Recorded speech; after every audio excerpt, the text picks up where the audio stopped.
I promised my childhood sweetheart I would transfer schools with him after he was bullied. Yet he went back on his word the day before the official stamp was to be applied. His friend teased him, "You're really something. Pretending to get bullied for so long just to trick Iris Jew into leaving. She's been your childhood sweetheart all these years. Can you really bear to let her go to a strange school alone?" Jude's song spoke in an indifferent tone. "It's just another school in the same city. How far could it possibly be? I'm tired of her clinging to me all day long. This works out perfectly." I stood outside the door for a very long time that day, before finally turning around and leaving. On my transfer application form I changed No. 3 Haishi Middle School to the overseas high school my parents had wanted me to attend. Everyone had forgotten that he and I were never meant to be equals, worlds apart from the very start. The moment I heard the truth, my heart trembled violently. Over the past month, Jude's song had been repeatedly beaten up and framed by others countless times. I did my best to shield him from harm, yet there were always moments I could not prevent. At my wit's end, I suggested transferring schools. To him. Back then, Jude's song had just been doused with icy water. His handsome face was pale and pitiful as he grabbed my hand helplessly. "Iris, I'm too scared to go to a strange new place alone." Jude's song and I were childhood sweethearts. We had walked to and from school together since kindergarten, never apart for over a decade. What's more, I had secretly fallen in love with him. Acting on impulse, I promised him, "Don't be afraid. I'll go wherever you go." Only now did I realize it had all been an elaborate act he'd put on just to drive me away. I couldn't help wondering, did Jude's song hate me that much? Voices from inside the private room continued drifting out. "Iris Jew is truly wholeheartedly devoted to you. You're sending her to another school now. Aren't you afraid she'll fall for someone else?" "Her?" Jude's song let out a mocking laugh, as if he'd heard the funniest joke in the world. "She's even dared to step in to stop group fights for me, getting badly bruised without ever stepping back. Do you really think she'd ever betray her feelings for me?" Someone muttered quietly, "What if she does?" "Iris Jew isn't someone easy to mess with." Jude's song's tone was lazy and dismissive. "There are plenty of wealthy young men at No. 1 high school. When have you ever seen her spare anyone else a glance?" His tone inevitably dripped with contempt. "All she ever does is follow me around. Even a lapdog isn't this clingy." Harsh laughter erupted inside the room, slapping me across the face like a sharp blow. I wanted to leave, yet my feet felt rooted to the ground, forcing me to listen and ache in agony. Someone clicked their tongue in admiration. "This is the first time I've ever seen someone push away a girl who's head over heels for him. I'm impressed. If you don't like Iris Jew clinging to you, why not just tell her straight out? She doesn't seem like the type to pester someone relentlessly." Jude's song clicked his tongue, growing irritated. "Iris Jew is far too outspoken and conspicuous. It wouldn't be that easy to get rid of her if I confessed outright." He changed his tone. "Besides, Clara always feels inferior and sad whenever she sees her. She only feels better when I'm by her side. I have no choice but to do this for Clara. Iris will just have to endure it for a while." As soon as he spoke, everyone instantly understood. Calculating the timeline, Jude's song had decided to fake being bullied exactly 1 week after Clara Lou transferred to No. 1 high school. Someone laughed and scolded Jude's song. "You sly dog. You took a fancy to the delicate new girl the second she transferred in?" Still, Clara Lou truly looks fragile and charming with a gentle personality. It's only natural for men to be drawn to her. Not like Iris Jew. Cold and sharp-tempered, always wearing an icy expression keeping everyone at a distance. No amount of beauty can make up for that. Unrestrained comments about me surged one after another inside the private room. Yet Jude's song, the boy I had secretly loved for years, did nothing to stop them, said nothing to defend me, and even agreed with them from time to time. Standing outside the door, my heart sank heavily into an abyss, empty and throbbing with pain. For a split second, I wanted to push open the door and confront Jude's song loudly. Ask him why he'd lied to me. Ask him if he'd felt even a flicker of guilt or tenderness watching me get hurt protecting him. Ask him if he'd ever thought about our decade-long friendship while doing all this. But in the end, my mother's words echoed in my mind. People do not turn rotten all of a sudden. I turned around and walked away from the private room. A dull, spreading pain washed over me slowly, sinking in only afterward. I wouldn't have been this heartbroken if it were just ordinary betrayal from a friend. But Jude Song was the one who first crossed the line of our friendship. On the day we decided to transfer schools together, he took me to a bar to drink and celebrate our upcoming freedom. Ambient dim light surrounded us. Staring at the boy I'd loved silently for years, I couldn't help falling into a daze. So when he leaned in to kiss me, I did not push him away. Suppressed feelings that had lingered for years burst forth wildly in an instant. Overwhelmed by emotion, I couldn't help but ask softly for confirmation. "Jude, what are we now?" Jude Song kissed my forehead affectionately. "Silly girl, what else could we be?" Cheers broke out in the private room, the atmosphere warm and lively, just like my stirring feelings. Yet only 2 days later, I heard Jude Song personally shatter my one-sided affection with his own words. I smiled while tears slid down my cheeks uncontrollably. So that ambiguous, evasive reply had just been another lie Jude Song told to coax me, all to drive me away quickly for Clara Lou's sake. The wind chime in my bedroom tinkled softly, slowly drying my tears away. My broken heart mended itself little by little. Jude Song had misjudged me completely. He was only an illegitimate child of the Song family, while I was the sole young lady of the Jew family. We were never meant to cling to each other. We were simply not well matched. The transfer application form in my hand was soaked by my tears, the ink spreading and staining the paper beyond repair. But it didn't matter. If one form was ruined, I could just get a new clean one. My family never lacked alternatives for anything. I printed out a new form. As I filled in the section for the receiving school, I called my mother. "Mom, which high school? Did you mention wanting me to study abroad at?" "Yes, I'll go alone." The wind chime in the room rang out crisp and clear, as if celebrating on my behalf. I closed my eyes gently.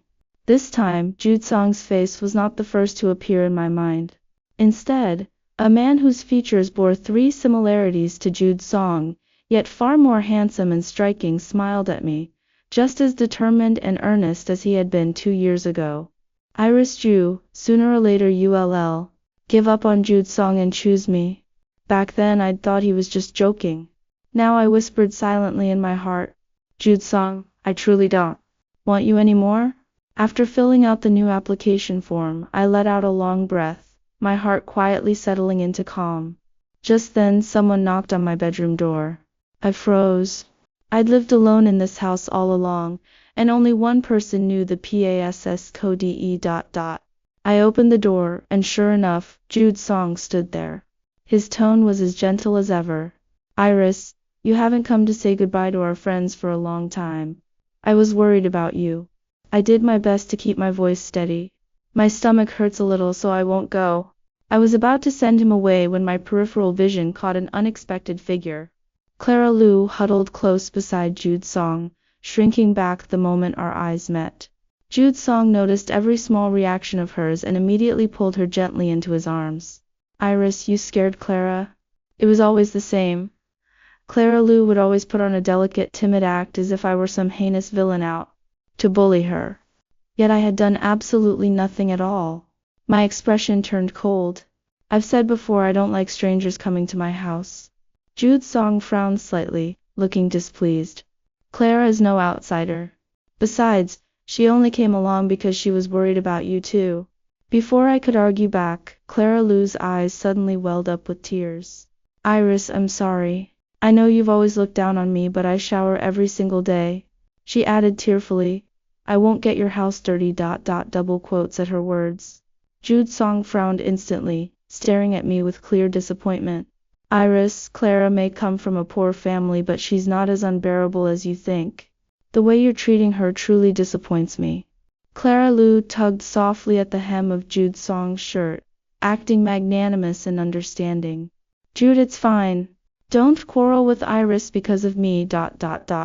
She sniffled, forcing a wronged yet stubborn smile. "After all, Iris is your childhood sweetheart. How could I ever compare to that kind of bond? "Nonsense," Jude Song said softly, cupping Clara Lou's face tenderly to soothe her. You are uniquely irreplaceable all on your own. He then turned to look at me, his face cold as ice. Clara's upset now. I'll take her home first. Reflect on your behavior properly. Don't forget to get your transfer form stamped. I did reflect properly on how terrible my judgment of people had been.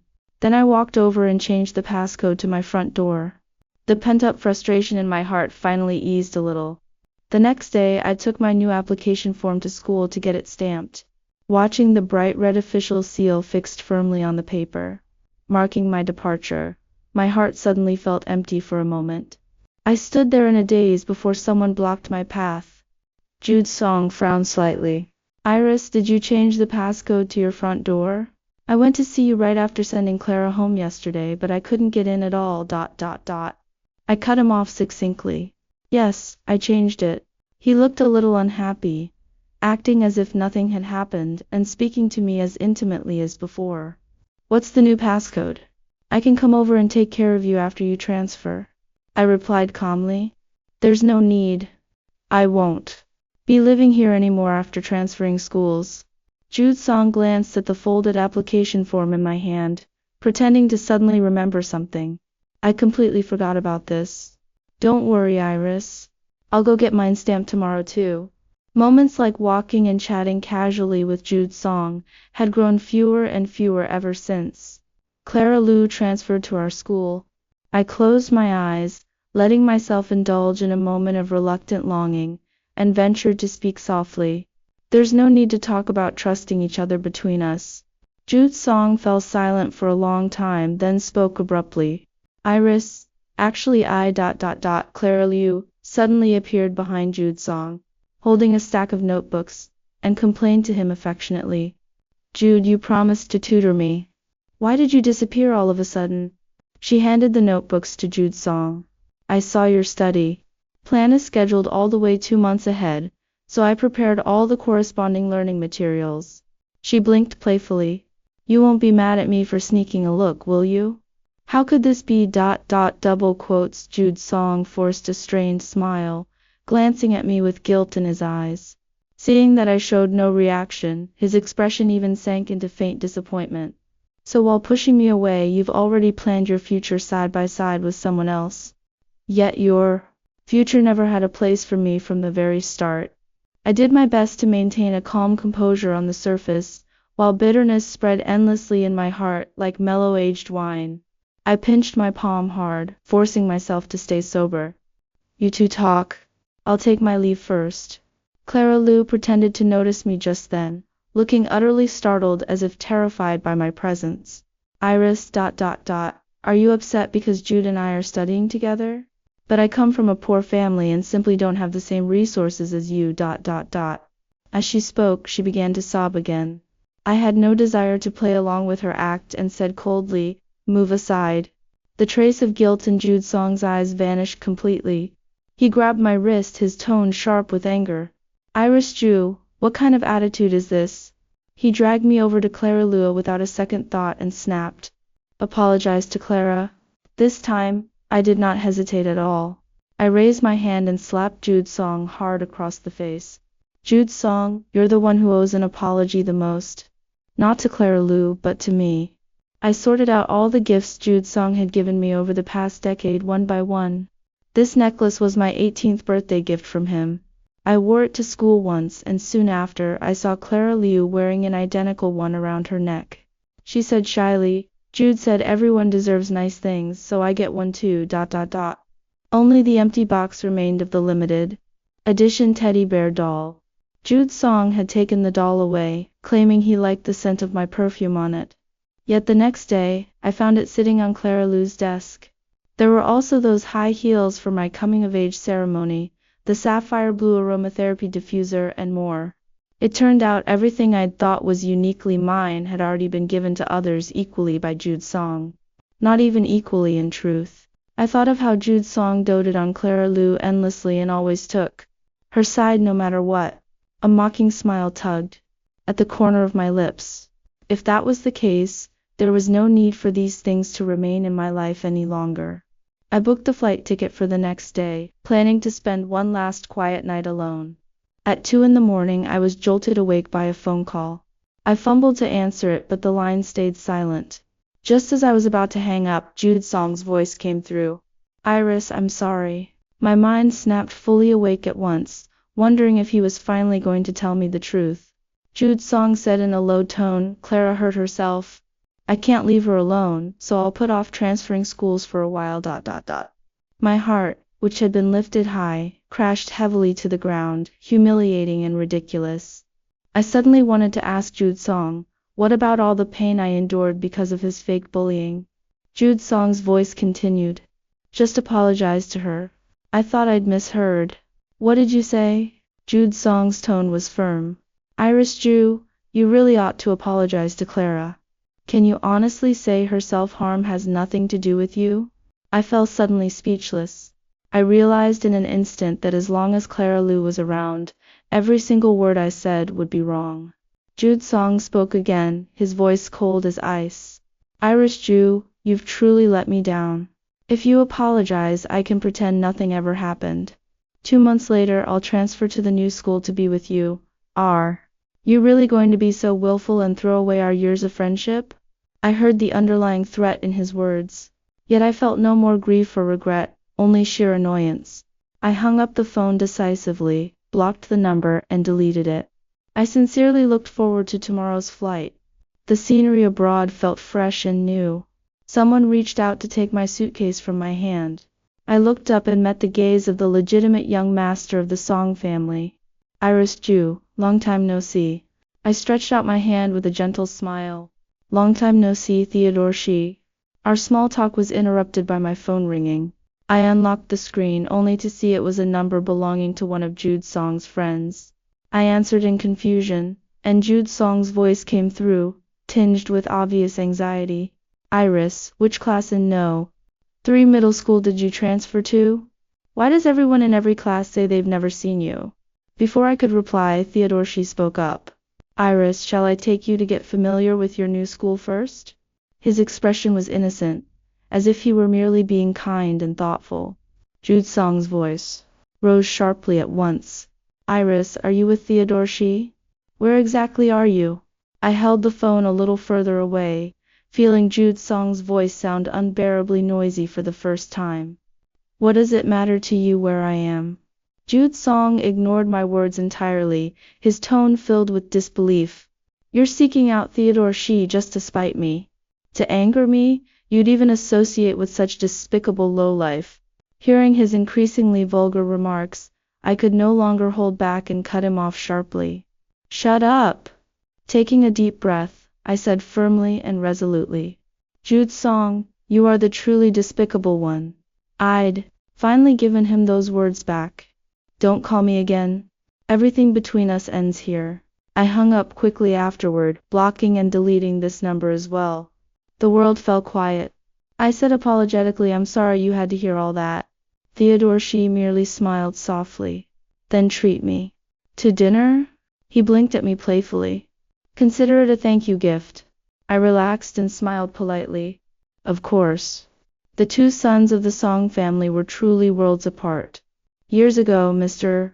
Song had an affair, and his mistress gave birth to Jude Song before moving openly into the family home.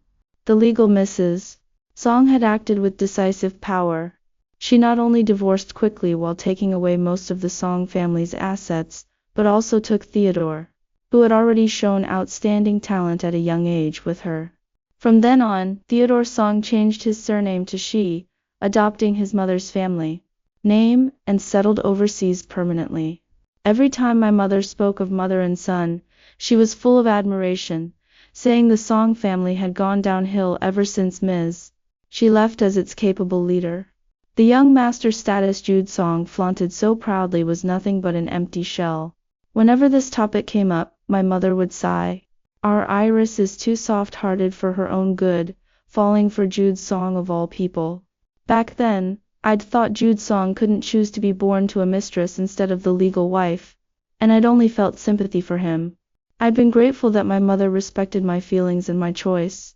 Only now did I realize that elders truly see further than younger generations. The sea breeze brushed gently against my cheek, stirring my wandering thoughts. I shook my head, glanced at the road ahead, and raised an eyebrow. This doesn't seem to be the way to a restaurant. Theodore, she smiled. I'm following Aunt Ju's orders. Forgive me, Iris. I let out a soft laugh and turned to watch the road bathed in the sunset glow. The car eventually stopped in front of a low-key yet luxurious villa. Transferring to the new school was merely a formality, just having my name registered there. Theodore, she and I had both been raised as family heirs since childhood. Before long, we received an invitation to a business banquet. Dressed in a violet gown, chosen by my mother, I held a champagne glass gracefully and mingled among the crowd until my eyes landed on Theodore She. He wore a custom-tailored suit. Contrasting his gentle temperament, a single violet flower bloomed elegantly on his shoulder lapel. The people beside us tactfully stepped away. I said helplessly, neither of us can tease the other. We're both just following arrangements beyond our own control. That dinner was casually turned into an unofficial engagement banquet for Theodore She and me by my mother and Aunt She, with just a few casual remarks. We were both adults, far too mature for childish games. Theodore She and I shared a tacit understanding, treating it merely as a playful joke between our mothers. Yet I'd underestimated how determined our mothers were to form a marriage alliance between our families. I received a watch as a gift from my mother, and a few days later, Theodore She received the matching men's version from Aunt She. Or when Theodore She got a pair of custom cufflinks from Aunt She, my mother would give me the matching set right before I attended a business negotiation. We'd long grown used to these little gestures, but this time, Theodore She looked straight into my eyes and spoke slowly, word by word. What if I told you I'm willing this time with all my heart? He took one step closer, his voice clear and warm like running spring water, leaving a misty warmth lingering deep in my heart. Or rather, every single time. Golden fireworks burst into the sky above the cruise ship. Staring into his bright, determined eyes, I felt my heartbeat skip a beat. My relationship with Theodore She unfolded naturally and smoothly. After the engagement banquet, my family arranged for me to intern at the company back home. My mother rambled about the future. In time, the two of you can manage the family business together internally, while Aunt She and I handle external affairs. My father teased quietly, telling me to keep an eye on Mom so Aunt She wouldn't steal her away someday. With these warm expectations in my heart, I boarded the flight back home, unable to hold back a smile. As I prepared to board, Theodore She took one small bell from the wind chime set and placed it in my palm. He had always been reserved and courteous around me, yet he couldn't help letting the tinkling bell convey his longing for me. After months away, senior class A of No. 1 high school was nothing but a distant memory now. When a friend sent me the graduation group photo without me in it, it felt like a lifetime away. In the photo, Jude Song and Clara Liu stood side by side, looking surprisingly well matched. My gaze swept over their smiling faces, and there was no longer the old flutter in my heart. My friend sounded annoyed in her message. We hated seeing you leave back then, but now we think it's for the best. You have no idea how arrogant Clara Liu has become, relying on Jude Song spoiling her all the time in class. After you left, she spread all sorts of nasty rumors about you nonstop, and the rest of us couldn't even keep up refuting them. That useless Jude Song is blind to everything, always taking Clara Liu's side no matter what. Everyone else might not know the truth, but you two had over a decade of friendship. How could he side with her and wrong you? I sighed softly and typed a reply.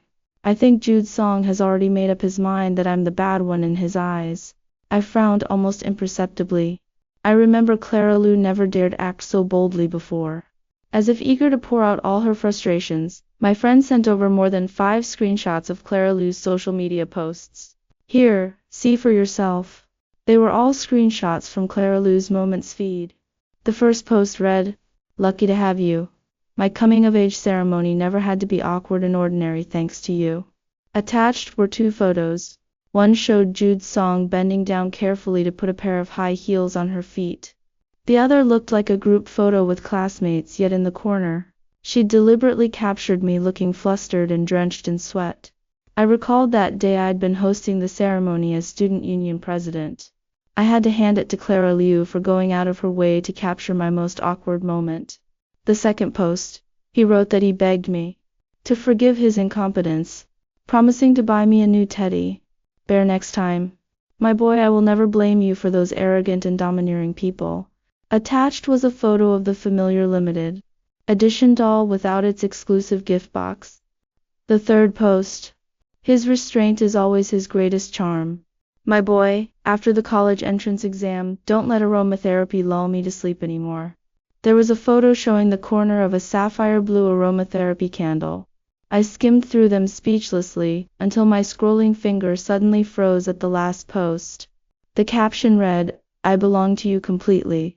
The accompanying photo was unexpectedly a blood-stained bedsheet. A message popped up from my friend. She's always subtly belittled you on her moments, painting you as the third wheel and creating the illusion that she and Jude Song have long been flirting. Turns out you never cared at all, hey ha ha ha. I smiled faintly. It was never just an illusion. Jude Song simply wanted to enjoy the affection from both Clara Liu and me at the same time. After graduation, she even drugged Jude Song. My heart skipped a beat. She really went that far? My friend's tone was filled with indignation. Yeah, everyone in our circle found out. Now that they have an official relationship, Clara Liu has become unbearably arrogant. Honestly, posting that bedsheet photo is so tacky. I bet Jude Song regrets it terribly. I comforted her. Thanks for defending me all this time. Don't worry. If anything like this happens again, I'll directly get my lawyer involved. We chatted casually for a while, and my friend ended with one last line. It's good that you've truly moved on. Jude Song isn't worth it. I stared at the screen and typed, yeah. It was true. I felt absolutely nothing anymore. Jude Song, whom I had once loved so sincerely, was now nothing more than a casual topic of conversation. Time really is the best healer. The company headquarters was in this city, so I drove straight home to fetch some documents. My mother had bought a small garden villa for me to live comfortably. I pushed open the gate, only to get a fright when I tried unlocking the passcode. Someone was sitting quietly in the corridor by the door. He turned his head, revealing a pair of bloodshot eyes. I frowned. Jude Song? How did you get in here? I suddenly noticed his bruised and scraped knees, and my frown deepened sharply. Did you climb over the gate to break into my house? What do you want? He stared at me intently after staying silent all this time and spoke abruptly. Iris, you've lost weight. I had no idea what he was trying to do with this pointless small talk and turned to leave. But he suddenly lunged forward and hugged me tightly, with enough strength as if he wanted to crush my arms. Fortunately, the self-defense training I'd received was no mere formality. I twisted free from his grasp in an instant and wiped my arm in disgust. Jude Song, show some respect for yourself. He let out a low, bitter laugh. You're telling me to respect myself? Iris Jew. You and Theodore She must have done everything abroad. How dare you lecture me about decency? He seemed to have suppressed his emotions to the breaking point, almost shouting hoarsely. How can you do this to me? I've been going crazy searching for you back home. I raised my hand and slapped him hard without the slightest hesitation. Watch your mouth. Looking at his pestering refusal to leave, I calmed myself down and said plainly, didn't you want me to leave for abroad? You faked being bullied just to make me take the insults and beatings for you.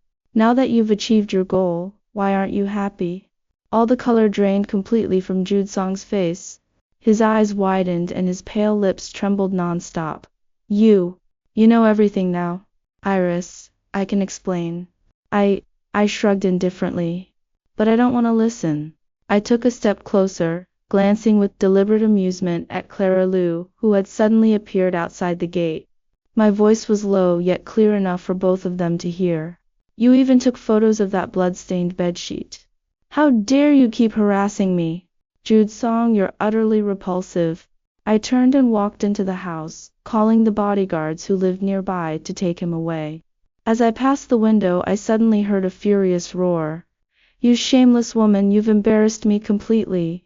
The crisp sound of a slap traveled clearly through the thick soundproof glass. Amid the noise, Clara Liu seemed to burst into tears, clutching her cheek. I drew the curtains shut and sent Theodore my usual goodnight message. Busy right now, but I miss you. I next saw Jude Song at a welcome banquet my friends held for me. We were all adults now, and social gatherings in our circle mostly revolved around family business and affairs. Soft warm lighting, slightly sweet wine, and a relaxed atmosphere filled the private room. I couldn't help staying a little longer, when an uninvited guest suddenly walked in. The atmosphere in the room fell into an awkward silence for a moment. My friend tugged at the corner of my sleeve and whispered, "Iris, no one invited him." I nodded, already expecting it. My friend let out a sigh and spoke with disdain. "This pair is now the outcasts of our circle. Their family has fallen from grace and their characters are terrible too. Especially Clara Lou. She clings to Jude Song like he's some precious treasure, and is wary of every woman around him." I tilted my head, and sure enough, Clara Liu followed closely behind Jude Song. When she caught my gaze, she shrank back timidly on instinct, then shot me a sharp glare. Jude Song acted as if he hadn't noticed anything at all and walked straight to sit across from me. The others tried to lighten the awkward mood, so I simply stood up and headed to the restroom to escape the commotion. Moments later, someone stepped into the restroom behind me. Clara Liu hadn't changed one bit. Soft twin ponytails, a delicate vulnerable makeup look, and a pure white dress. A whole year had passed, yet her mindset was still stuck in high school. What she failed to realize was that in this social circle, naive little white flowers were never valued. Profit was the only fundamental rule. She was outdated, useless, replaced by material interests over emotional comfort and thus discarded. It was as simple as that.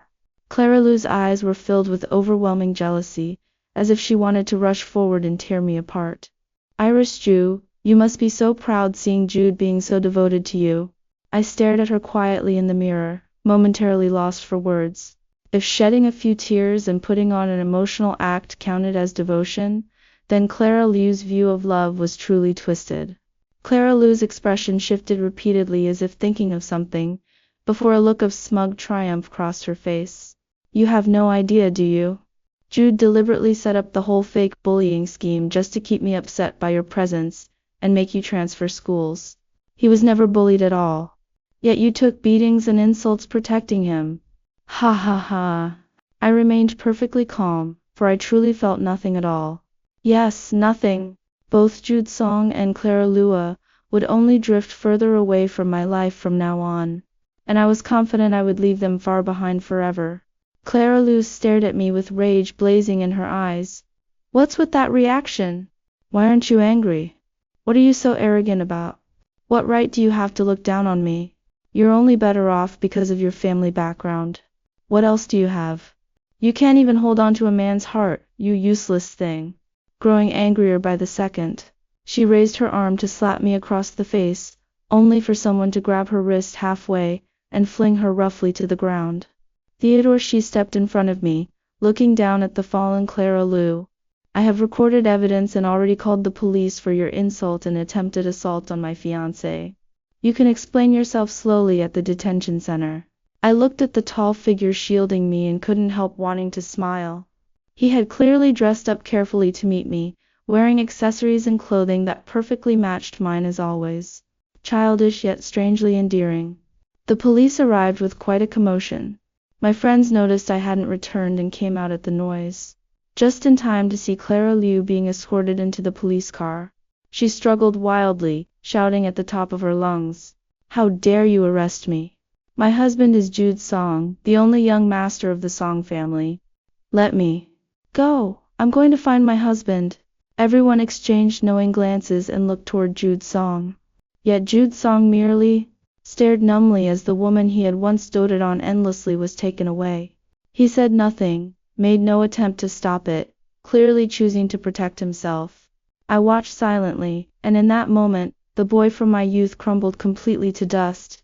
It was already late when I finished giving my statement at the police station, so I took Theodore straight back to my villa. When I woke up the next morning, breakfast was already laid out before me. I leaned lazily against the doorframe, watching him wash the tableware earnestly. So diligent? I don't have an official title yet. Of course I have to be on my best behavior to leave a good impression on my fiancé. What if you get mad and dump me? Theodore She tapped the tip of my nose, half joking and half serious. I smiled helplessly, recalling how my friends had stared at Theodore She with undisguised curiosity and gossip when we left last night.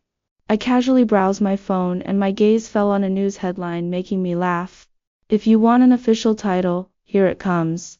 The trending headline was bolded in large characters. Heiress of Jew family immoral seducing married man.